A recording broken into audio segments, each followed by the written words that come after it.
Too Fast, Too Furious is the sequel to The Fast and the Furious, and it's also super gay. It's super gay. It's so gay it made me gay, and it can for you too. I've seen this interpretation before online, but I've always been skeptical of this interpretation. Despite never having seen the film, I'd seen the sequels, and I know that these characters are just friends, so it must be just some shippers writing desperate headcanon, right? Well, so in One Fast, One Furious, Brian O'Connor is an undercover cop who infiltrates Dominic Toretto's gang, but he ends up becoming close friends with him, and at the very end, he lets Dom go. Because of this, Brian is discharged from the FBI. Too Fast, Too Furious is again about Brian, now an ex-cop, partnering up with a new character, his old criminal friend Roman Pierce. They're recruited by the FBI and a double agent named Monica to infiltrate another gang led by a guy named Verone. If they complete the mission, Brian will get reinstated and Roman will be released from his parole. Roman hates Brian at first because he blames him for getting arrested for some reason, and over the course of the movie they will need to reconcile with each other. Monica is also Brian's love interest throughout the film. With the help of Monica, Brian and Roman get a meeting with the gang. They have to win an initiation by racing to collect a package for Verone. They win and Verone gives them the job. Brian and Roman find out that Monica isn't just undercover, she's also Verone's mistress. So there's a bit of, ooh, can we trust her? And then there's a bit of messing around. Brian and Roman have to do a drag race to win some cars to help them with the job, yada yada. Verone threatens Brian over flirting with Monica. Monica sleeps with Brian and almost blows everyone's cover, and then the big heist happens. Roman and Brian are friends again. They pick up a whole bunch of cash for the gang. The FBI almost messes everything up, so they pull a switcheroo on them, and in the end they catch Verone by driving a car into his yacht. The FBI catches the bad guy, our boys get their lives back. The end. It's pretty simple. But let's talk about subtext. Text is any content of the piece of media that you're consuming. Words and books, lyrics and songs, but also things like illustrations in a comic book. And in film, it's everything that's in the film. Script, camera angles, lighting, acting. Now, whatever is being said to the audience by the text can be subverted by what other elements of the text are implying. Note, for example, the Kuleshov effect, where a performance can both heavily influence and be heavily influenced by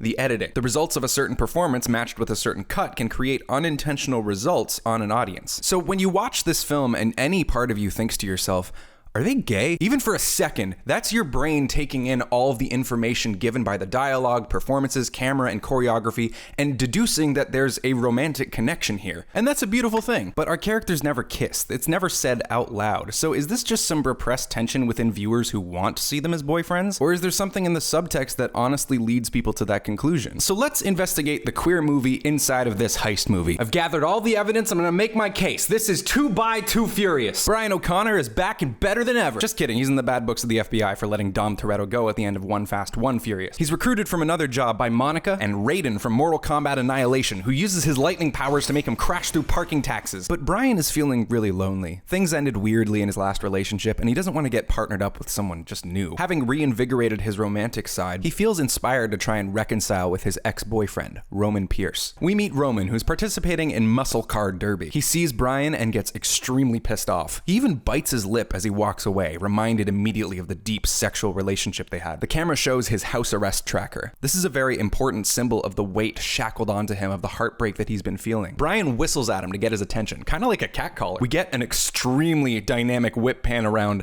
as Roman finally faces his ex-boyfriend. Roman bites his lip again as he walks towards him, the sexual tension building as he approaches this beautiful blonde man, and Roman punches him. They get into a fierce scrap. They grapple on the dirt and Roman ends up on top of him. Brian wraps his legs around Roman before receiving another blow. It's so hot that even the police captain goes, woo! Woo! They continue their homoerotic grapple, and we cut to a shot showing Brian's ankle before comparing it to Roman's, who is the only one shackled. What this symbolism is telling us is that Brian does not have as much baggage as Roman. Rome was the one most hurt by the breakup. Brian insults him by saying he fights like shit before saying straight up, out loud, I'm gonna choke you. Yeah, I'm gonna choke you. And then he puts his hand on his throat. Like, come on, guys. This is not only gay, it's extremely erotic. And I don't even need to elaborate on this. This is straight up a clothed sex position. We get some hints as to why Roman is so mad at Brian. And he says, I did 3 years, Brian. I told you it wasn't my fault. But he finally relents under Brian's chokehold, and they get up in a very extended shot. He kneels in front of him in like a domineering position before sitting back. They lie with their legs apart in front of each other, which kind of looks like two lovers who are exhausted after a climax. And then Roman says, when I needed your ass, you were nowhere to be found. And at this point, I'm genuinely worried about getting demonetized. They stand up and have a face-off. Their faces so close together. Brian says, I need you to come to Miami and drive with me. So romantic. And then Roman clarifies what he meant by 3 years. I did 3 years in jail. 3 years in jail off you, Brian. Guess what, ladies and gentlemen? We got a metaphor. While Brian broke off the relationship and headed for new ground, for Roman, the breakup rocked his world. He spent 3 years alone and lost, both literally and emotionally, trapped in isolation, shackled by heartbreak, betrayed by the man he loved. It's a metaphor. I know it's a metaphor. I really relate to this. When you're grieving a relationship, you feel trapped in yourself. Brian gets even more in his face, and they get this close to kissing, and Roman pushes him off, naturally. An interesting thing here is the captain doesn't even look at them. He just can't. It's not his conflict. He's simply there facilitating. I ain't in it. Almost like a couple's counselor. Brian and the captain drive Roman to the police station. Roman's a little unsure about this whole thing, but Brian licks his lips again as he comforts Roman, trying to get him to trust him again. And then we get to the third wheel of this love triangle. That's right, it's a love triangle movie. Monica. Both of our bisexual heroes are immediately attracted to her. At this point where their cars are revealed, Roman gives a very suggestive touch to Brian, saying, "Don't even think about taking the convertible. It might loosen your moose." Ooh. Monica decides to get in the car with Brian, and Roman immediately objects. Why she gotta ride with you? This is a very important element of the love story. And this is my favorite part of this reading. This part blew my mind when I was looking back at it. Monica flirts with Brian for a bit, and Brian pulls the stare and drive on her. What are you doing, Brian? Which is really dangerous. Do not do this. Roman calls him out and then says to Monica, He got that from me. "Ooh, hang on." Very poignantly, he never says how exactly he got it from him. So under this reading, based on all this evidence, it's not too much of a leap to realize that Roman did this move on Brian early on in their relationship. And Monica even acknowledges this, looking back at Brian with like a "holy shit, really?" face. She knows, guys. She knows. What we're really looking at here is a love triangle between a woman and two bi men. Roman and Brian have to race to collect a package, working together for the first time in 3 years. And the flirting really kicks up a notch. Roman drives up alongside Brian and holds up his middle finger. Brian grins at him, and then Roman swirls his finger around in the air. Now, for the sake of children in the audience, I'm not going to elaborate any further, but for us adults, we know what this is. This is one of Roman's moves. Brian laughs and says, Oh yeah, you think you're the bomb, Ron? "Yeah, he's probably the bomb. You might even say the top bomb." This entire sequence is full of these moments. The references to driving skills are so explicitly analogous to sex, it's almost impossible to not notice it. Our two boys are clearly having a lot of fun driving together for the first time. Racing was clearly a huge part of their relationship, and this is the first moment of the rekindling of that romance. It was their favorite thing to do together. The sparks are flying again. They're flirting and working together effectively. Friendly competition with a sexual charge. They find the car they're looking for, and Roman takes off his shirt to reveal a beautiful, sweaty, muscly body, using his shirt to punch a window open. Brian gets what they're looking for and says, Now put your blouse back on. Hater. which, it's just such a spicy dig at his ex. I've literally seen gay men talk to each other this way. They arrive back, and Monica greets the boys. As she's walking away, Roman snaps at Brian, asking, What you checking her out for? with the exact same jealousy someone would have for their partner's wandering eyes. And then we cut to a whole scene later, and they're still talking about it. Yes, you were.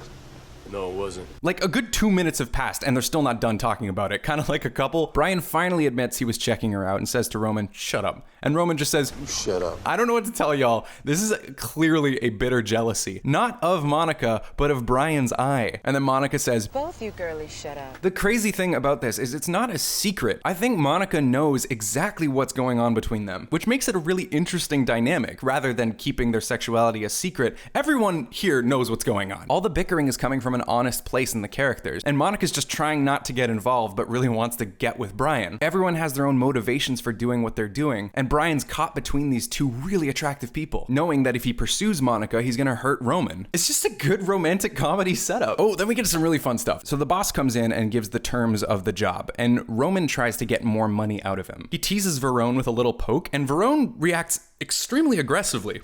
Don't ever touch me. It's almost like he's reacting homophobically to a gay man touching him. So not only is their sexuality extremely present, it's also influencing their relationship to the villain? Wait, is this a good queer movie? And then we get a big reveal. They walk away and Brian gives an extremely flirtatious neck grab before demanding that he will do the talking. From here on out, I do the talking. Like to me, you want to do a little more than that. Brian goes, Oh, what's that supposed to mean? which is a really important line that's actually gonna come up later. It means you're always getting in trouble over a female, Brian. Oh shit! Wait, Wait, maybe they didn't just break up over this police squabble. Maybe Brian cheated on Roman with a woman. That would explain so much. The over-hostility from Roman over Brian flirting with Monica, the over-the-top pain that he feels over the betrayal. Brian looks genuinely called out by this. Roman stares at him with this knowing look, and Brian sinks back into the car, feeling personally attacked. What these looks tell us is that they've had a history with Brian's behavior towards women in their relationship. This makes it not just bi, but genuinely interesting. The breakup wasn't just some hack conflict related to their job. It may have stemmed from some heavy commitment failings on Brian's part. This is compelling. So they go to Ludacris's garage to suit up their cars, and Brian starts telling Roman everything cool that's there. It was their favorite hobby together, so he's eager to please Rome by showing him around. Rome then says, Man, it's so hot and humid out here, I can't even wear no drawers. Yeah, tell me about it. "Oh, guys, you're killing me here." And then he says, Look at all this potential out here. before we cut to a ton of hot babes, Roman immediately turns on his attraction to these women, and Brian grabs him to pull him away with a smirk on his face. Roman's trying to get back at Brian by flirting openly with all these women, and Brian knows it, dragging him away with you. This interaction continues when they meet up with Suki, who shows off her new drawing. Roman says, That's some artistic shit. You got talent, girl. Yeah, she's good. She's the best. Brian brushes it off in a hilariously dismissive way. Yeah, she's good, she's the best. It feels sarcastic. You got talent, girl. Yeah, she's good. She's the best. It's like he's trying to end the interaction immediately so that Rome won't hit on her. There's this really cool back and forth going on throughout this scene. They're taking their sexual tension out on other women around them. They're trying to one-up each other. If I can't have you, then I'm gonna get everyone else. Brian then introduces Rome to Tej and asks if he could let Rome sleep in Tej's cot. Tej then asks, What's wrong with your place, man? like in a very obvious way, like he'd assume that he'd be sleeping with Brian. Rome then says, I don't want to stay with him. He got bad habits. Tej looks at them and chortles, like you would seeing a bickering couple. God, it's so obvious by this point. I'm starting to fully believe that this is the real meaning of the movie, but I'm gonna keep going because it gets even better. As if this love triangle is not enough, we've gotta bring Dom Toretto into it. The boys catch up with Raiden and their boss, and Rome tells Bilkins that Monica, Eva Mendes, is sleeping with the bad guy. And then Raiden goes, What do you think, O'Connor? You think she's compromised? You should know. and we all know what this is. In the last movie, Brian made some new friends and had a pseudo-romance with Mia Toretto and potentially her brother. Roman then finds out that he let Dom go in the last film and angrily tears away at his sandwich from his mouth, completely furious. He demands an explanation, saying, Let your man go, huh? At this point, Roman is hurt at Brian's betrayal, jealous of his pursuit of a woman in front of him, and now he's hearing that he stayed loyal to another man? You couldn't be loyal to me, but you could to some other guy? Am I a joke to you? Did our love mean nothing? Brian doesn't want to talk about it and says the best line reading of the film. I said forget about it, cuz. So beautiful. Brian ends up saving their butts in a car race, and Roman kind of gets over it, grateful that Brian came through when it counted. As we'll find out later, it's not entirely Brian's fault that Roman got arrested, so Brian not wanting to talk about Dom isn't an admission of guilt. It's more of a conflict of two different emotional states, which is something that they easily pass over. If you're having a fight with someone and you know that it's just an overreaction, once you calm down, you can actually have a real conversation about it. Or if we're using this car racing as sex metaphor, maybe they kind of, deal with it in another way. And because they've calmed down, when they go to a club to meet with the bad guy, they both take a moment to admire the women around them together. Not out of a competition, but out of solidarity in their sexuality. Lots of potential. It's a moment of them enjoying their bi-ness together. But Roman and Brian are cool, but not necessarily Roman and Monica. Roman insinuates that she might be loyal to Verone because she's sleeping with him, and then she says, What's that supposed to mean? Nothing. perfectly echoing what Roman said earlier about Brian's involvement with Dom. You should know. What's that supposed to mean? See, whether it's intentional or not, the text of this line is informing the subtext of the exact phrase that was used earlier. But after he comes back from the bathroom, he has a similarly over-the-top reaction to seeing Brian flirting with Monica again. I can't believe this guy. I leave him alone for a second and he's already schmoozing with someone other than me. But I think that this is the first time that he's not personally insulted by it. I think more so he's scared for Brian because he knows that Monica is Verone's mistress. Roman has kind of forgiven Brian by this point. So this reaction is a mixture of just not this again and you're being an idiot, Brian. And sure enough, Verone pulls a hyper-masculine intimidation on Brian for flirting with Monica, which leads to another Kuleshov effect. Women are a very powerful force. As we cut to Roman with an intense stare at Brian. And then we finally get an acknowledgement of the woman who got between Brian and Roman.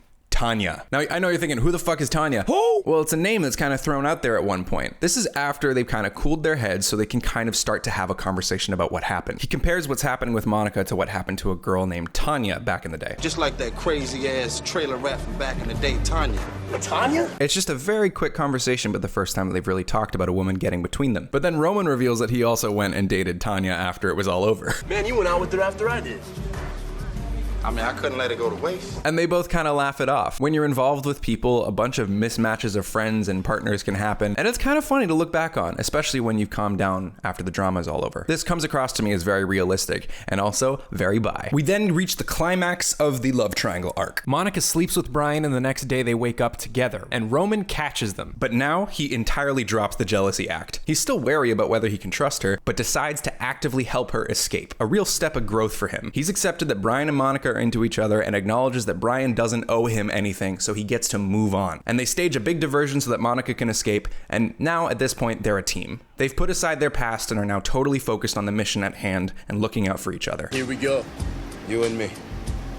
Just like the old days. Which then leads us to a beautiful scene on the beach in the sunset. Perfect romantic setting for them to say goodbye to each other. Brian and Roman talk about their childhood friendship. Brian actually apologizes and explains why he couldn't be there for him. They actually talk about Dom Toretto, and they realize that the reason Brian let him go was for guilt on how he felt about how he treated Roman. When you got busted, you know, whether I was a cop or not, you know, if there's anything I could have done, you know, I would have done it.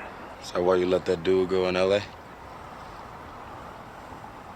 Yeah, I think that had a lot to do with it. Roman admits that being busted was entirely his fault and had nothing to do with Brian. They have a real emotional chat for the first time that isn't just bickering. When I got busted, it wasn't your fault. It was all on me. Mr. Roman Pierce, riding solo. Yeah, well, not anymore.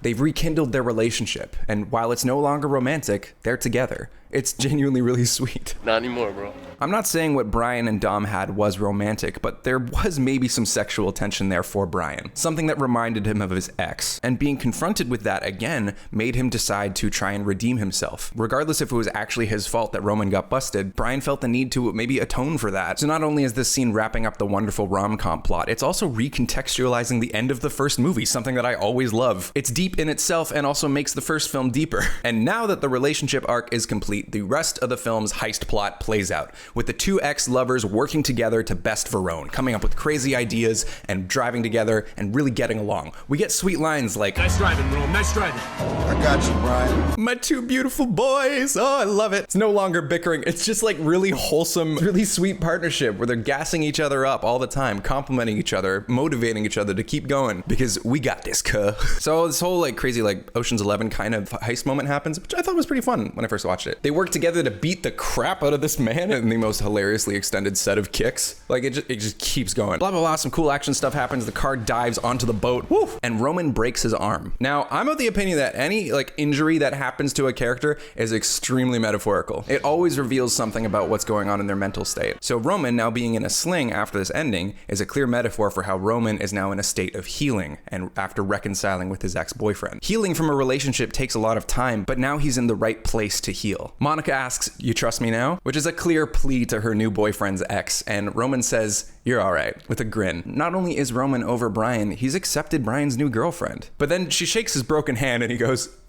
because no matter how much we accept things in front of us, they can still be extremely painful. Even if someone is in the wrong, we need to be sensitive to others' feelings, and if we're not careful, we can still accidentally hurt them. This is something that we all need to learn. And Roman then decides to stay in Miami with Brian, this time as friends. They're gonna start a business together with money they frisked from the FBI, and oh my god. Too Fast, Too Furious is not just a heist story. It's the story of two estranged lovers who rekindle their friendship and realize that they function better as friends. They get to move on from the past and allow their heartbreak to grow into a more faithful, more honest friendship. Looking at like a real gay movie, coincidentally the best movie ever, we can see very similar visual language in the way that the romantic leads stare at each other. The performances have this hyper-masculine intensity, which you think would inform a straight male relationship. The moments that are rife with tension are so big that we realize it can't just be about a friendship.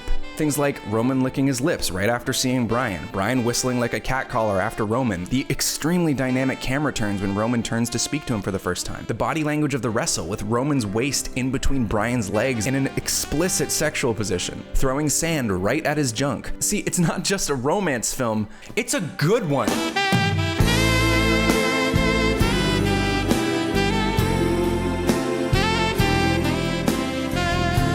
The main characters have a really dynamic relationship, and it isn't just about getting the guy. It's an interrogation of a previously failed relationship, full of humor and vibrance that ends with reconciliation, not getting back together. They resolve their toxic breakup and reaffirm their love for each other, deciding to pursue the more healthy avenue for their connection, friendship. And that is a sincerely beautiful story. Let us collectively flag this movie as an official, iconic bi love story of the ages. Unintentional or not, it represents all of us and should be held up in the canonical LGBT landscape.